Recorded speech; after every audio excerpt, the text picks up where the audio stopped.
Thanks for watching. Don't forget to like, comment, share and subscribe to Mufti Tariq Masood, famous scholar. ہمارا جو body کا immunity system ہے اتنا عجیب و غریب ہے. یہ جو کرونا وائرس ہے نا, ایک سائنٹسٹ تھے, ان سے میں نے اس کے بارے میں معلومات لی کہ یہ جو کرونا وائرس ہے نا, کرونا, اس کو کرونا تو پتہ ہی ہے کیوں کہتے ہیں. اس کے ایسے سینگ نکلے ہوئے ہوتے ہیں نا, کراؤن سے نکلا ہے. کراؤن کسے کہتے ہیں؟ وہ جو تاج نہیں ہوتا, کیا ہو گیا بھائی, وہ تاج ہوتا ہے نا, اس کے اوپر سینگ نکلے ہوئے ہوتے ہیں, تو کراؤن ہوتا ہے نا وہ. تو اسی یہ جو وائرس ہے نا, یہ اتنا چھوٹا ہے, اس کے بھی کیا ہیں, ایسے تاج سے نکلے ہوئے ہیں. تو اس کے لیے اس کا نام کیا پڑ گیا میڈیکل سائنس میں, کرونا. تو یہ بہت ساری قسموں کے ہیں. یہ جو ہمارا والا کرونا جس نے, اس پدے نے جو بدماشی مچائی ہوئی ہے دنیا میں, یہ پہلی دفعہ آیا ہے. یہ والا جو نوول کرونا جسے کہتے ہیں, یہ عام بیکٹیریا سے 200 گنا چھوٹا ہے. اب میرا مقصد کوئی میڈیکل سائنس کی بقراتیاں آپ کے سامنے پیش کرنا نہیں ہے. یہ آپ کے مفتی صاحب نے پتہ نہیں کیا ٹاپک شروع کر دیا. بس بتانے کہ اللہ کی قدرت دیکھو کہ جب کوئی بیماری حملہ کرتی ہے تو ہماری باڈی اس سے لڑتی کیسے ہے. تو یہ خود بخود تھوڑی ہو سکتا ہے یہ سسٹم. تو یہ جو کورونا نوول ہے نا, یہ بدماش, یہ ہے جس نے بدماشی دنیا میں مچائی ہوئی ہے. یہ عام بیکٹیریا سے جو چھوٹے چھوٹے جو ہمیں نظر نہیں آتے, ان سے 200 گنا سے بھی زیادہ چھوٹا ہے. تو اس لیے میں نے تو اس کو, ڈاکٹر نے تو کورونا نوول کا نام دیا, لیکن میں نے اس کو پدے بدماش کا نام دیا ہے. ٹھیک ہے نا, ہماری دیسی زبان میں اس کو کیا کہتے ہیں, ٹھگنا بدماش. پدا نہیں, ٹھگنا بدماش, ٹھگنا. تو آئندہ میں اس کو کورونا, اس کو جب بھی تعبیر کروں گا تو ٹھگنا, اس سے پتہ چلتا ہے ٹھگنے لوگوں سے ہوشیار رہا کرو.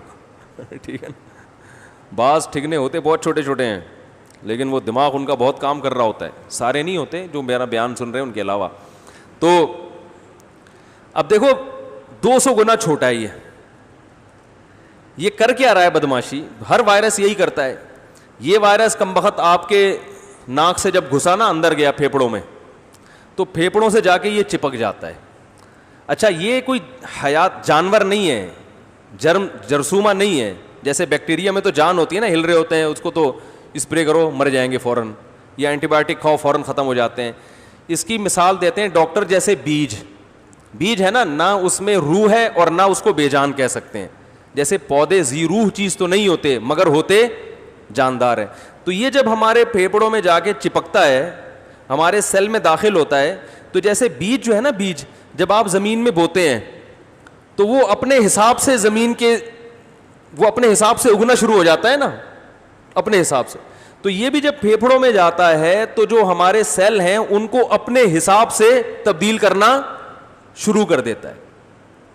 اور وہ کیا ہوتے ہیں کہ ہمارے جو سیل ہے نا, وہ کورونا وائرس میں چینج ہونا شروع, 1 سے 2, 2 سے 4, 4 سے 8, 8 سے 16, 16 سے 32 ملٹیپلائی ہونا شروع ہو جاتے ہیں. تو اب اللہ کی قدرت دیکھو کہ جیسے ہی ہماری باڈی میں کوئی وائرس داخل ہوتا ہے نا, تو ہمیں پتہ بھی نہیں ہوتا, ہماری باڈی اس وائرس کی باقاعدہ اسٹڈی کرنا شروع کر دیتی ہے.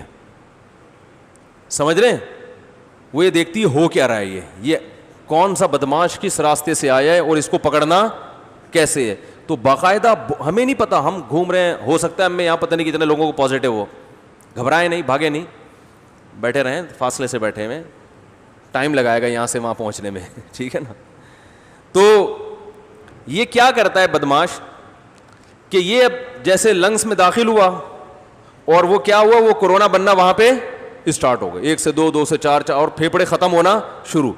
ہمیں نہیں پتا ہوتا, لیکن جیسے ہی یہ حملہ کرتا ہے, ہماری کوئی بھی وائرس حملہ کرتا ہے, ہماری باڈی سب سے پہلے اس کو اسٹڈی کرنا, جیسے باقاعدہ کتابیں کھول کھول کے نہیں سائنسدان تحقیق کر رہے ہوتے یہ ہوا کیا ہے. ٹھیک ہے نا, ایسے باڈی اس کو اسٹڈی, کوئی بھی وائرس آتا ہے نا, باڈی اسٹڈی کرتی ہے ہو کیا رہا ہے. پھر ہماری باڈی جب سمجھ جاتی ہے نا تو اینٹی باڈیز بناتی ہے. اب اگر سمجھنے میں باڈی نے ٹائم بہت لگا دیا تو انا للہ و انا الیہ راجعون. اس کی مثال ایسے جیسے کسی ایسی آرمی نے آپ کے ملک پہ حملہ کیا جس آرمی کے اٹیک کے طریقے آپ جانتے تھے, اس کے ویپن سے بھی آپ واقف تھے, تو اس اور راستوں کا بھی پتہ تھا یہاں سے آتی ہے, تو وہاں تو فوراً دفاع کے لیے پہلے سے آرمی تیار ہوتی ہے نا. تو جو وائرس ہماری باڈی کو پہلے سے اٹیک کرتے رہے ہیں یا باڈی ان کا اٹیک جھیل چکی ہے, تو وہ وائرس تو جیسے ہی باڈی میں آتا ہے باڈی فوراً پکڑ کے اس کا گلا گھونٹ کے مار دیتی ہے اس کو. اس کے لیے تو باڈی, تبھی جن کو بچوں کو خسرہ نکلتا ہے یا چکن پاکس نکلتا ہے تو آپ کو پتہ ہے کہ وہ دوبارہ نہیں ہوتا, کیونکہ وہ دوبارہ باڈی میں اتنا دفاعی نظام اتنا مضبوط ہو چکا ہوتا ہے, باڈی کو پتہ ہے کہ یہ دشمن یہاں سے حملہ کرتا ہے اور یہ ویپنز استعمال کرتا ہے, اس کو وہیں پٹخ کے مار دو. لیکن یہ والا وائرس چونکہ نیا ہے تو جب یہ آتا ہے تو باڈی کیا کرتی ہے, اس کو سمجھتی ہے کہ ہو کیا رہا ہے, پھر کیا کرتی ہے ہماری باڈی اینٹی باڈیز بناتی ہے. اب جو پاورفل لوگ ہیں نا صحت مند, ان کو ٹائم مل جاتا ہے اینٹی باڈیز بنانے کا.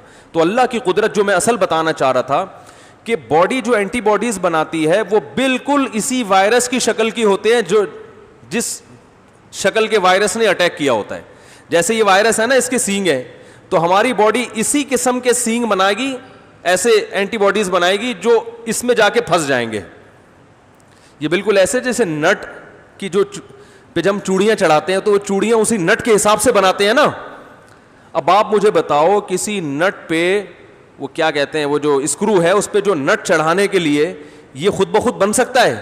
یہ تو آپ کو جا کے آرڈر دینا پڑتا ہے پلمبر کو کہ یار یہ اسکرو ہے, اس کے حساب سے کیا بنا دو, نٹ بنا دو. تو وہ اس کی شکل دیکھتا ہے, اس کو ناپتا ہے کتنا, اسی حساب سے بناتا ہے. یہ خود بخود نہیں ہوتا. تو یہ وائرس جب باڈی میں پیدا ہوتا ہے نا, باڈی میں گھستا ہے, تو ہماری باڈی کیا کرتی ہے, بالکل اسی جیسی اینٹی باڈیز بناتی ہے. انہی کے اتنے ہی سینگ ہوتے ہیں, وہی شکل ہوتی ہے, تاکہ یہ جا کے اس میں, بولو نا یار کیا ہو گیا, پھنس جائے. ہمیں نہیں پتا ہوتا, لیکن قدرت کے جو کارخانے ہیں نا وہ ہماری باڈی میں کام کر رہے ہوتے ہیں. پھر یہ کیا کرتے ہیں, جا کے اس کو پکڑ کے خود بھی مرتے ہیں اور اس کو بھی مار دیتے ہیں. اور پھر آہستہ آہستہ ہماری باڈی اینٹی باڈیز بنا کے وہ جہاں جہاں وہ کمبخت ٹھگنا گھوم رہا ہوتا ہے نا, اسی جیسے ٹھگنے ہماری باڈی اس کے پیچھے بھیجتی ہے. بالکل ایسے ہے جیسے کسی ملک کی آرمی نے حملہ کیا اور ہماری آرمی پہلے اس کو سمجھے کہ حملہ کہاں سے کیا, ان کے پاس ویپن کون کون سا ہے, ان کو پکڑنا کیسے, پوری اسٹڈی کر کے پھر حملہ کرے. اور جتنے بندے انہوں نے چھوڑے تھے اسی سائز کے اتنے بندے ان کے پیچھے چھوڑ کے جو فدائی حملہ کرتے ہیں. کیونکہ اینٹی باڈیز جو ہے نا جب یہ وائرس کو مارتی ہیں تو خود بھی کیا ہو جاتی ہیں, ختم. یہ بالکل فدائی حملہ ہے, وہ جا کے دھماکے ہو رہے ہیں. اور ہماری باڈی کو زندہ رکھنے کا قدرت کی طرف سے, بولتے کیوں نہیں یار, انتظام ہو رہا ہے. پھر کیا ہوتا ہے کہ ہماری باڈی ایک وائرس کمبخت کو بھی نہیں چھوڑتی ہے, لیکن اس کے بعد باڈی اتنی مضبوط ہو جاتی ہے کہ دوبارہ کوئی ٹھگنا ہمیں بیمار نہیں کر سکتا. وہ اینٹی باڈیز باڈی میں ہمیشہ کے لیے رہ جاتی ہیں کہ اب تو آ کے دکھا. پہلی دفعہ تو ہمیں پتہ نہیں تھا, اسٹڈی میں ٹائم لگا تھا نا, اب تو آ کے دکھا.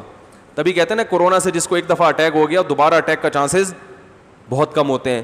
تو یہ تو میں نے ایک چیز بتائی ہے, ہر بیماری کے ساتھ یہی ہو رہا ہے اور 24 گھنٹے ہو رہا ہے. دیکھو جب ہماری روح نکلتی ہے تھوڑی دیر میں بدبو آنا شروع ہو گئی نا باڈی سے, تھوڑی دیر میں ہوتا کیا ہے, گوشت پہ جو جرمز اٹیک کرنے والے ہوتے ہیں نا 24 گھنٹے اٹیک کر رہے ہیں, اور ہماری باڈی کے جرمز ان سے 24 گھنٹے لڑ رہے ہیں. ایسی جنگ ہو رہی ہے نا ہماری باڈی میں 24 گھنٹے, ادھر سے جرمز اٹیک کر رہے ہیں, ادھر سے ہماری باڈی کے جرمز اٹیک کر رہے ہیں. نیا کوئی جرثومہ آیا تو باڈی اس کو سمجھ کے اسی حساب سے نیا جرثومہ پیدا کرتی ہے. جیسے ہی انسان کی آنکھ بند ہوئی ہماری باڈی کے جو اٹیک سسٹم, جو دفاعی سسٹم تھا وہ ختم. پھر اللہ بتا دیں کہ دیکھو اب تمہارے اندر دفاع کرنے والا کوئی بھی نہیں ہے, تو 10 منٹ کے بعد مردے کا حال دیکھو کیا ہوتا ہے. ایسے جرمز اٹیک کرتے ہیں کہ وہ تو غنیمت ہے, جرمز تھوڑے دیر کے بعد پھر جو کیڑے پڑتے ہیں, پھر جو بدبو آتی ہے. تو یہ کیسا نظام ہے بھائی, یہ بت خود سے بن گیا, اور اس کے اندر دفاعی نظام جیسے وائرس ہیں اسی جیسے اینٹی باڈیز بن کے اس کو پکڑ رہی ہیں, حملہ کر رہی ہیں. خدا کی قسم ان میں سے ایک کام بھی خود بخود نہیں ہو سکتا, یہ ناممکن ہے.